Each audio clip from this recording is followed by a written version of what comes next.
Elon Musk is a supervillain.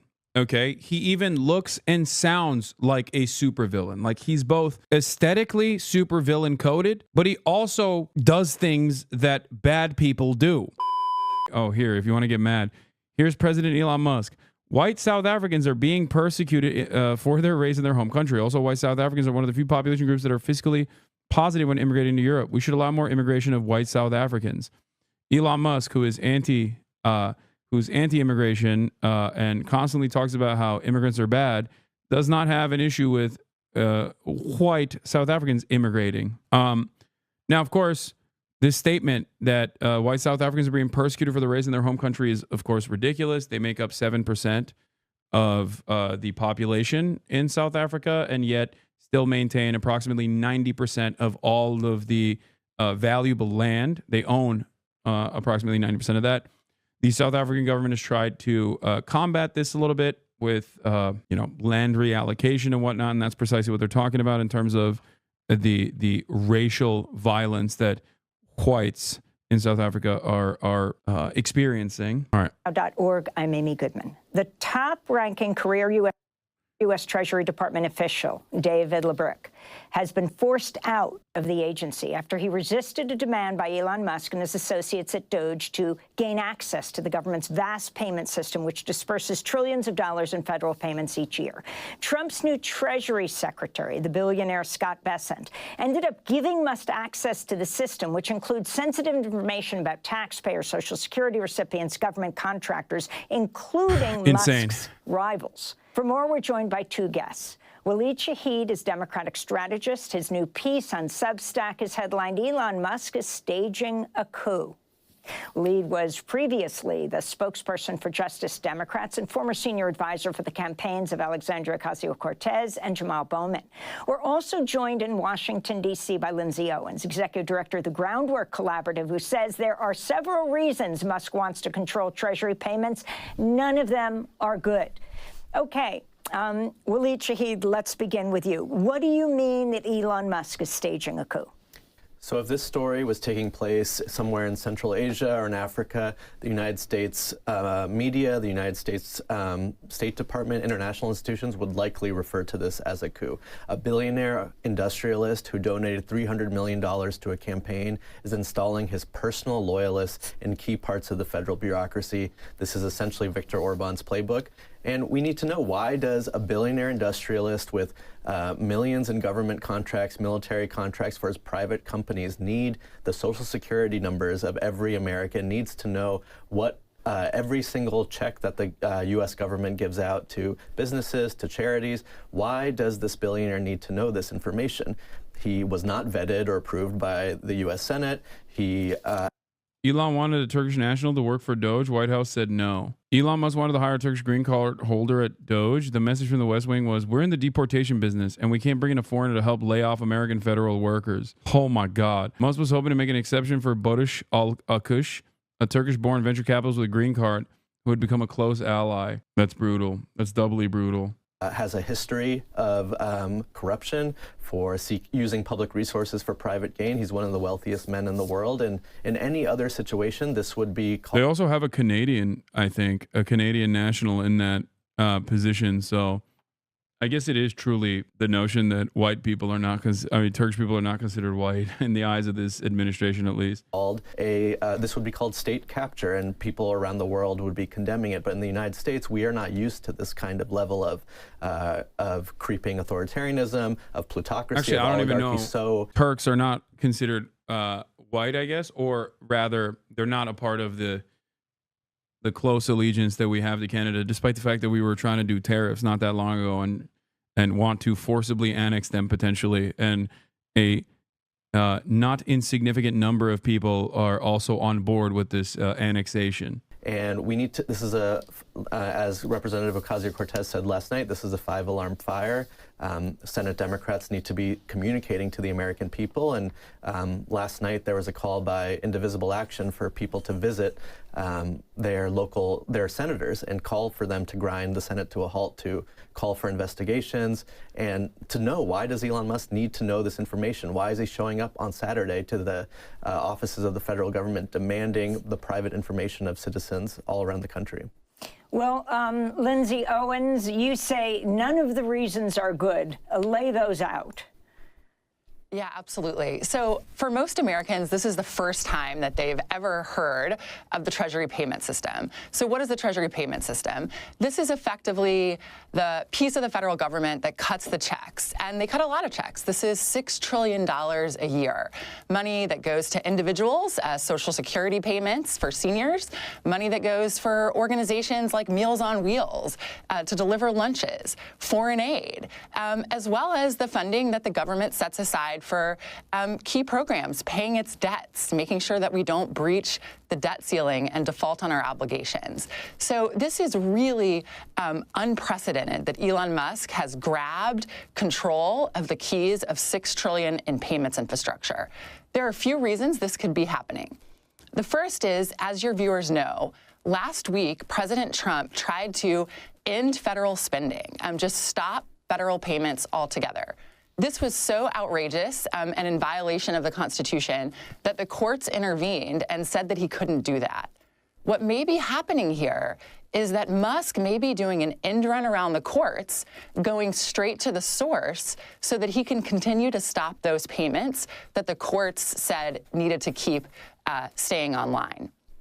The second thing that may be happening here is this could just be a good old-fashioned cyber attack. Elon Musk could be interested in the Social Security numbers, the tax ID numbers of tens of millions of Americans. We know that he has partnered with Visa and is considering spinning out a payment system of his own. What we may have here is Elon Musk's attempt to get the private information for his own financial gain. The other thing that is incredibly worrying here is $6 trillion in spending is not just a lot of money. It's a macroeconomically significant amount of money. If Elon Musk starts tinkering with the code, the underlying technology that makes sure these payments go out seamlessly and effectively, he could inadvertently or on purpose bring the macroeconomy to a halt.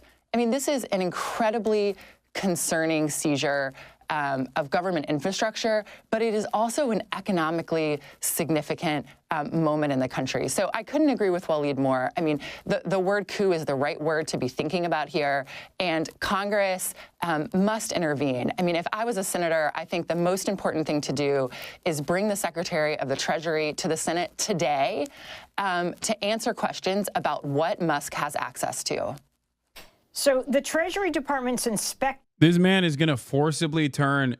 He kept saying he wanted to do WeChat-style payment processing, or Douyin, or whatever it's called. I think in China is WeChat, right? Like everything is on the same application. And he wanted to make X the everything app. Okay? And now he's just going to force you to do it, it feels like, which is crazy. Dude, controversial take, but I trust the Chinese government with my personal information more than I trust Elon Musk. Okay. Maybe I'm crazy. I like that we're also, this is something I mentioned before, but like we're slowly but surely taking all of the worst aspects of Chinese governance and none of the good, not realizing that the good shit is kind of what is the glue that holds society together in China. The many benefits. The feeling that your government is at least to a certain degree taking care of you, improving your material conditions, increasingly focusing on massive development projects, a lot of development spending. Okay, every now and then taking out a CEO out back and taking them on a little trip, you know? Now, of course, that's oftentimes played along the boundaries of whether or not these big CEOs in China have offended the party or have at least presented themselves as a threat to the party and its grip of control. But even then, it still happens. We don't do that at all. No trips for billionaires who are poisoning our water supply. You know what I mean? whether they are ideologically in agreement with the government or not. No high-speed rail, no even development, no building, no long-standing policy for building by need, just simply mass surveillance, repression, social repression, and perhaps more significantly, any kind of political repression being stamped out. Political dissidence is not allowed. General who could monitor Doge's activities was among the 15 watchdogs who were purged by President Trump. Who's now in charge of or overseeing Musk's team? Yeah, Musk is in charge. So that's exactly right. Some of the key chokeholds here to make sure that something like this doesn't happen have been moved out of the way, studiously, exactingly moved out of the way. So President Trump fired the Inspector General of the Treasury and the top civil servant of the Treasury Department, the man who was the acting Treasury Secretary between the time that Janet Yellen stepped down and Scott Bessent was confirmed by the Senate, has also been pushed aside, resigned over the fact that he didn't want to give Musk, a private citizen, a billionaire, the keys to the Treasury payment system. So there is very little stopping Musk from taking this over. Trump and Bessent have really, given him a glide path. So, Waleed Shahid, where is the Democratic Party on this? Where are the Democratic senators and Congress members on this? I mean, you have Hakeem Jeffries, who holds an emergency meeting of the Democrats after a judge stops the federal payments from going out to, stops the ban on federal funding.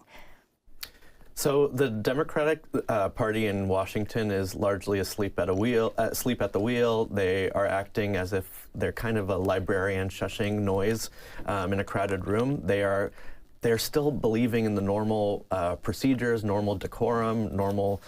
I think that part is true, but also the Democratic Party is simply kicking back and hoping to collect donations after all of this devastation takes place. Hoping that the Republican Party's incompetence will inevitably collapse the delicate allegiances that they've cultivated.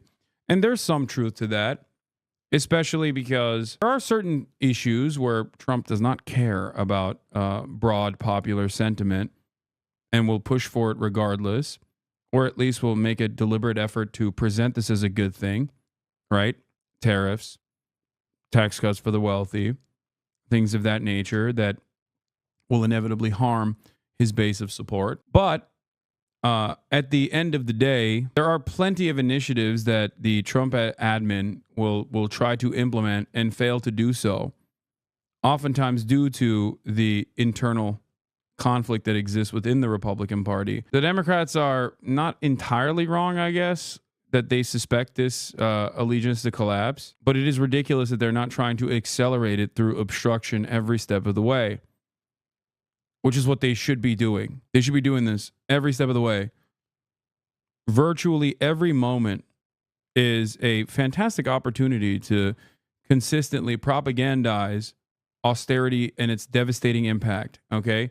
Collapse of the federal government and regulatory agencies, things that the Democrats are supposed to be tasked with defending. These are opportunities for the Democrats to make a mockery of the Republicans, to present to the American public how inept the Republicans are entirely. Even things that are not immediately in the control of the incoming administration, like planes falling out of the sky. You think Republicans would not use that as an opportunity to shit on the Democrats if it was happening under the Biden administration? Look no further than Palestine, Ohio. That's number one. And number two, the Republicans are so interested in using everything in a disingenuous fashion to do propaganda that they literally immediately went and said, oh, it's DEI. Planes falling out of the sky, it's got to be DEI. Okay? They blame the Democrats immediately. Democrats, on the other hand, are just like, stop hitting me. I don't know what's going on. Please stop hitting me. You, sir, are hypocritical. That's what they're doing. Stop taking the high road, man. What are you doing? Fight back. There's definitely appetite from the broader base of not just the Democratic Party, but like There's plenty of appetite from the base of the Democrats in terms of obstructing the Republican agenda and fighting back against the Republicans. That's number one. Number two, there are plenty of disillusioned voters out there that could be captured, whose attention could be captured, who could be mobilized in the direction, especially if you just showed how devastating the situation really is, okay? And I don't mean talking about January 6th or whatever, okay? Those were failed points of propaganda. They demonstrably failed because Donald Trump won, okay? Meanwhile, we have a gerontocracy where the Democratic Party is led by decrepit old folks that are awful communicators with no real desire to actually fight back against the Trump administration's awful nature, okay?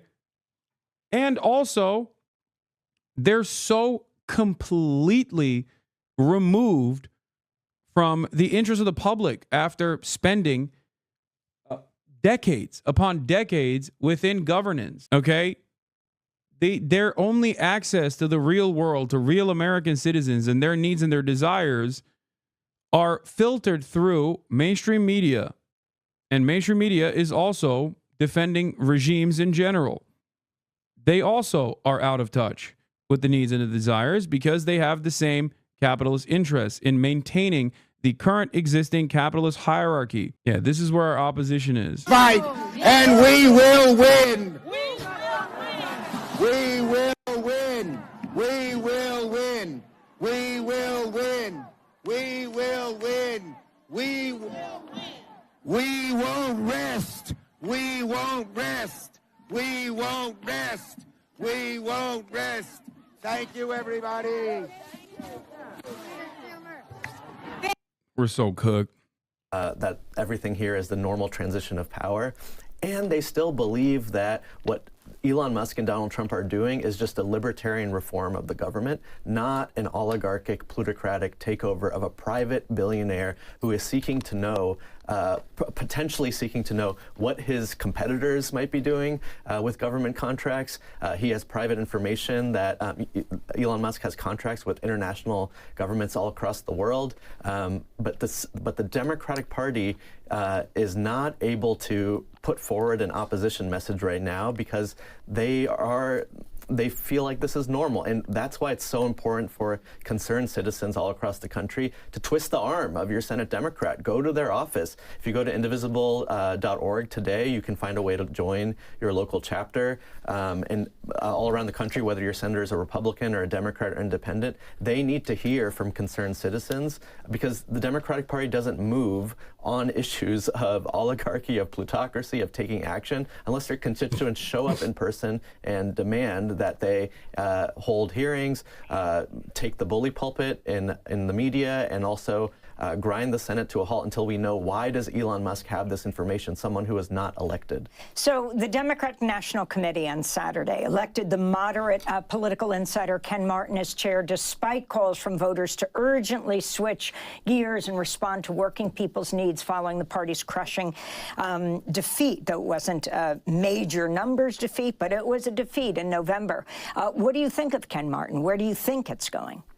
So the DNC is largely at this point a fundraising vehicle for the presidential campaign. I hope that Ken Martin reforms the party to do things like what I'm describing. The Democratic Party should be holding daily press conferences every morning to explain to working class and middle class Americans why it might hurt their pocketbooks for Elon Musk to have this information from the Treasury Department and from the OPM. That Elon Musk has a history of wanting to use public resources for private gain, that Elon Musk is someone who is live tweeting that he wants to cut the federal government's debt every day by billions of dollars, and one of the only ways to do that would be to begin to privatize Social Security. This is what the DNC should be doing. Now, Ken Martin, we had lots of members of the uncommitted movement at the DNC who were being personally bullied by their DNC state parties, and Ken Martin thankfully did intervene to make sure that that didn't happen, and so that was my only personal interaction with him, and he went out of his way to make sure that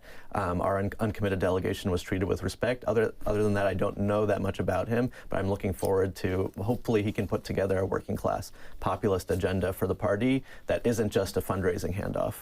So, Lindsay Owens, DOGE is not a formal government agency, right? Which means that it doesn't fall into any category.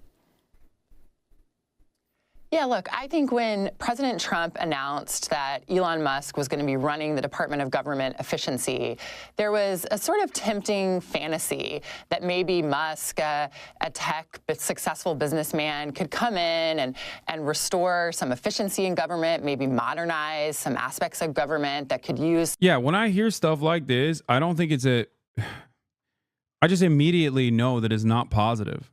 I know that it's basically gutting the government and picking it apart for scraps and privatizing it. You know what I mean? Like, I fear that the average American, on the other hand, hears this and goes, well, this seems like a good idea. I like this. It's reasonable. Some updating.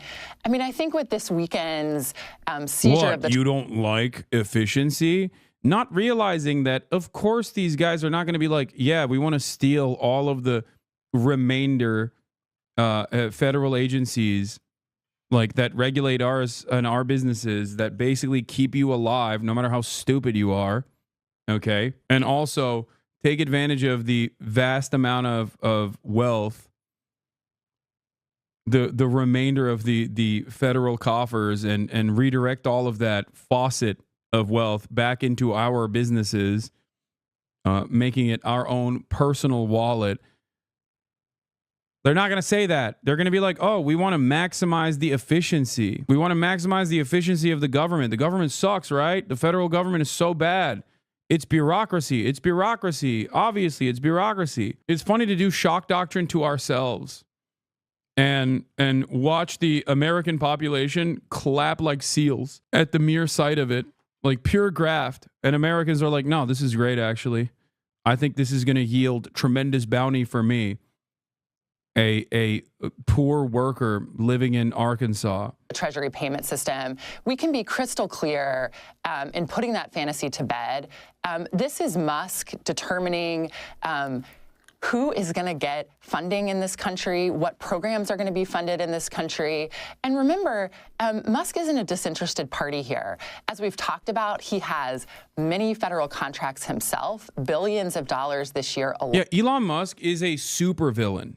Okay, he even looks and sounds like a supervillain. Like, he's both aesthetically supervillain coded, but he also does things that bad people do.